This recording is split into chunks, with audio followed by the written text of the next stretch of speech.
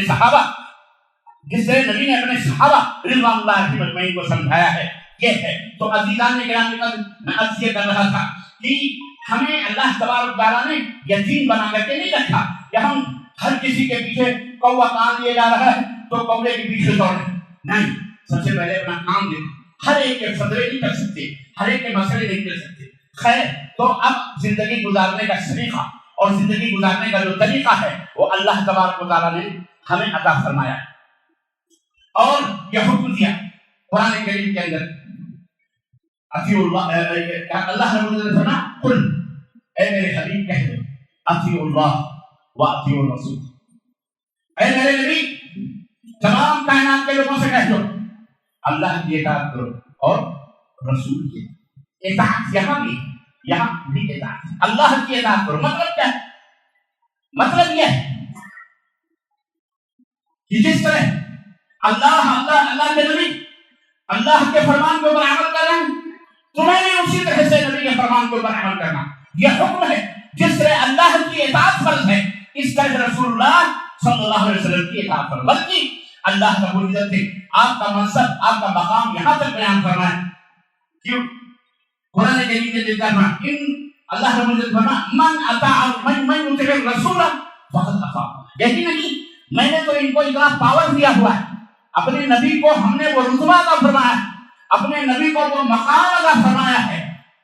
کہ من یطع الرسول، جو رسول کی اطاعت کر لے وہ در حقیقت اللہ کا فرمانبردار ہو جاتا ہے. اللہ کی اطاعت کے برابر ہے، اللہ کے فرمانبرداری کے برابر. یہ منصب رسالت ہے. اس لیے اللہ رب العزت نے فرمایا اللہ کی اطاعت کرو اور رسول کی اطاعت کرو. یہ سورہ نور کی آیت جا کر کے پڑھنا اپنے گھر پہ. 54 نمبر کی آیت ہے اور اس کے بعد 55 نمبر کی آیت ہے، اس کے بعد 56 نمبر کی آیت ہے. تینوں آیتیں ایک کے بعد دیگرے اتنی عظیم ہیں کہ اگر آپ ان کا مطالعہ کریں، میں آپ لوگوں سے درخواست کروں گا کہ جا کے گھر میں اس کی تفسیر پڑھنا، اس کو کھول کے پڑھنا. انشاءاللہ تبارک و تعالیٰ انہی 3 آیتوں کو اگر غور سے آپ نے پڑھ لیا، رب ذوالجلال کی قسم ہے زندگی گزارنے کا سلیقہ آ جائے گا، زندگی گزارنے کا طریقہ آ جائے گا، صراط مستقیم مل جائے گا، اللہ کی رضا مل جائے گی اگر اس کے مطابق عمل کرو. یہاں ایک بات اور بھی میں آپ کو بتانا چاہوں تاکہ میرے پاس ٹائم نہیں کہ ایمان جس طرح سے ہمارا ہے کہ اللہ اور اس کے رسول کے اوپر ایمان لاؤ کے ادا کرو، اسی طرح سے عمل اس کے ساتھ ساتھ ہونا چاہیے. یہ بات یاد رکھو. قرآن کریم میں تقریباً 40 سے زیادہ صورتیں،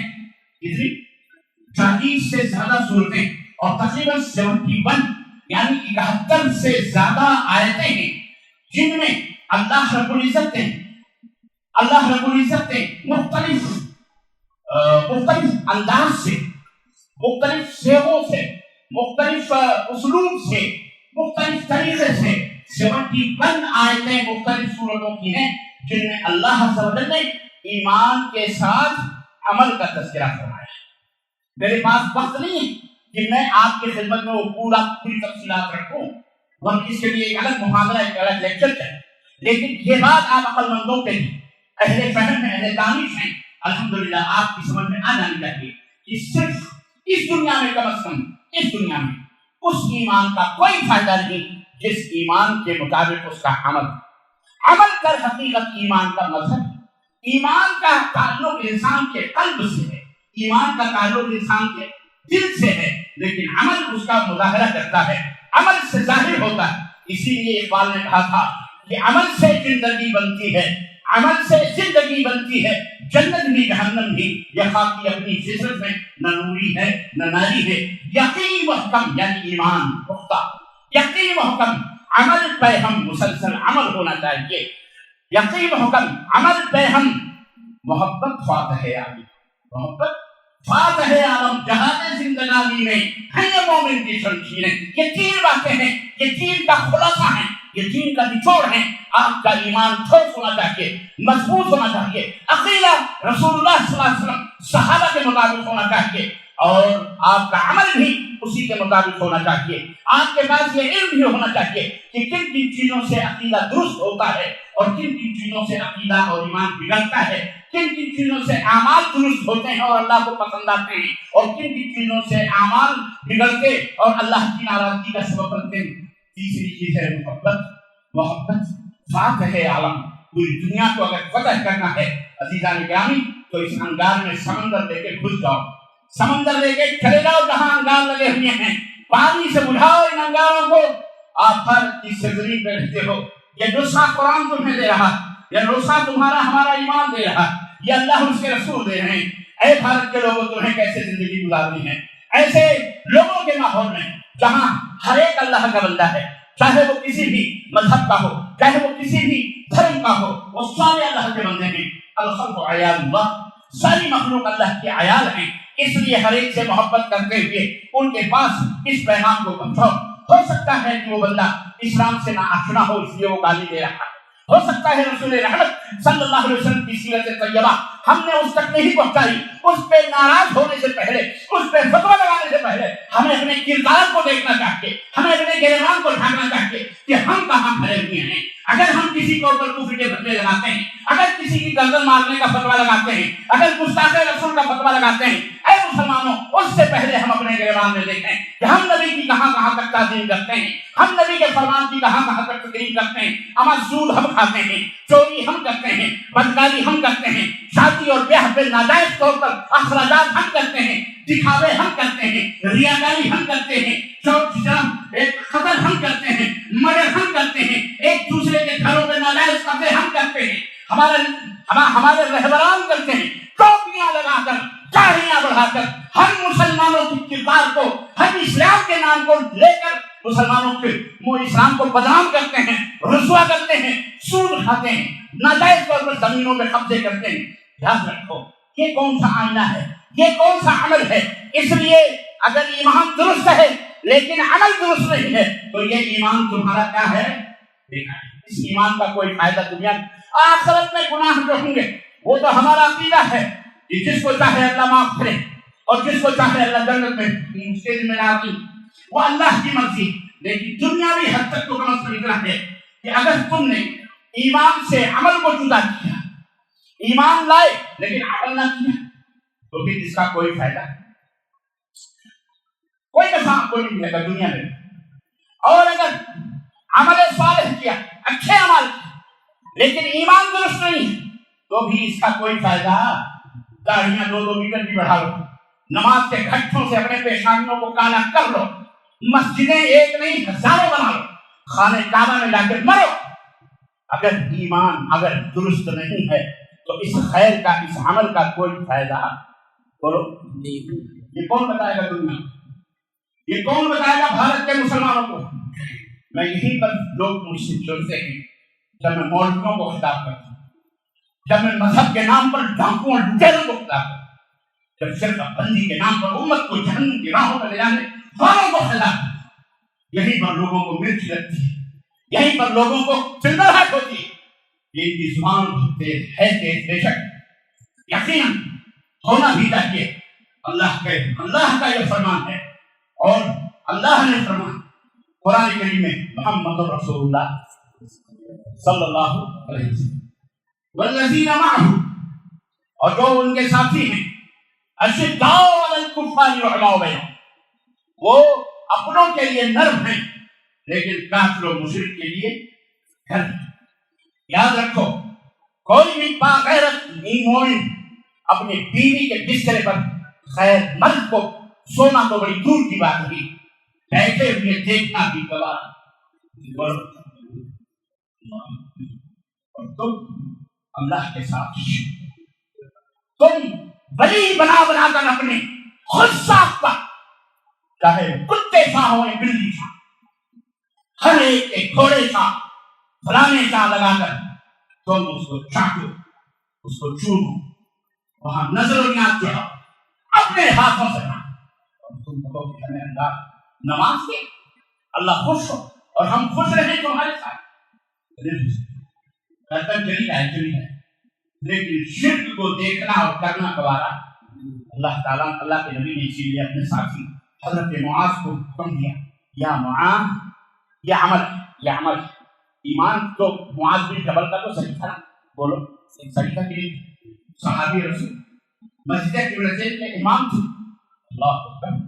مسجد قبلتین کے امام ایک صحابی پہنچے اللہ کے نبی مغرب میں سورہ بقرہ پڑھا رہے تھے مغرب میں سورہ بقرہ اماموں سنو ذرا نماز کو دیکھ بھال کے بھائی لوگ بیچارے مریض بھی بیٹھے ہیں کرسیاں لگی ہوئی ہیں چاول کے اللہ ان کی کرسیاں کو چھڑوائے انہیں سجدے کاملہ آگے کا فرمائے عزیزان محترم اماموں سنو لمبی لمبی صورتیں خود پڑھ دیا کرو آپ لیکن نماز ہلکی پڑھاؤ کیونکہ اس سے بیمار بھی ضرورت مند نہیں حاجت مند نہیں معاذ بن جبل سورہ بقرہ پڑھا حضرت نبی کریم نے معاذ بن جبل کو بلوایا آئے کہنے لگے افتان یا معاذ فتنہ پھیلاتے ہو اللہ کہا معاذ فتنہ پھیلاتے ہو اللہ کے نبی نہیں اور فتنہ ہاں مغرب میں سورہ فاتحہ کے سورہ بقرہ کی چاہیے ہوگی آئندہ نماز ہلکی پڑھ تمہیں بیمار بھی مریض بھی ضرورت مند بھی بازار ہے ہلکی پڑھ ٹھیک ہے ہلکی کا مطلب یہ نہیں ہے کپڑے کی چوک ٹکا ٹک ٹکا ٹک ٹکا ٹک نہ رکوع سجدہ رکوع سجدہ اس کا مطلب ہلکی نہیں یعنی اس کے جو ارکان ہیں سکون اور اطمینان کے ساتھ پڑھا کرو سورت مختصر پڑھو تو اللہ یہ معاذ بن جبل ہیں رضی اللہ تعالی جو نبی نے جنہیں گورنر بنا کر کے یمن کے اندر بھیجا تھا ارے بڑے واقعات میں لوگ ٹائم نہیں ہے انہوں نے آپ کو بتایا 5 منٹ زیادہ ہو رہے ہیں میں بات نہیں ختم کر رہا ہوں حضرت معاذ بن جبل سے اللہ کے نبی نے فرمایا یا معاذ لا تشرک باللہ وَإِن قُتِلْتَ او فرغت معاذ تیرے ٹکڑے ٹکڑے کر دیے گا کثرت الالفاظ تدل علی کثرت المعانی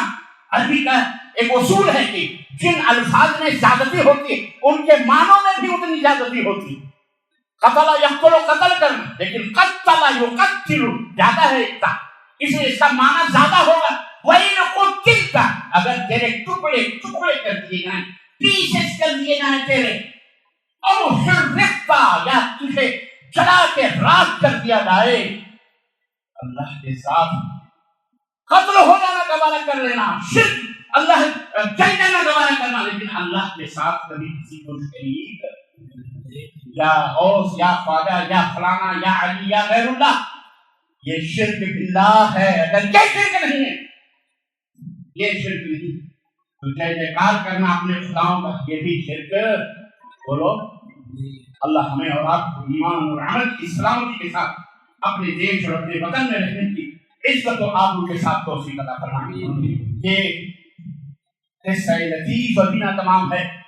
جو کچھ بیان ہوا ہے وہ آغاز بات تھا اللہ نے موقع دیا پھر کبھی انشاءاللہ اس موضوع پر تفصیل گفتگو ہوگی لیکن عزیزان محترم اللہ ہم سب کو اپنے ملک میں عزت و احترام کے ساتھ رہنے سکون و اطمینان کے ساتھ یہاں کے رولز ریگولیشن قوانین کو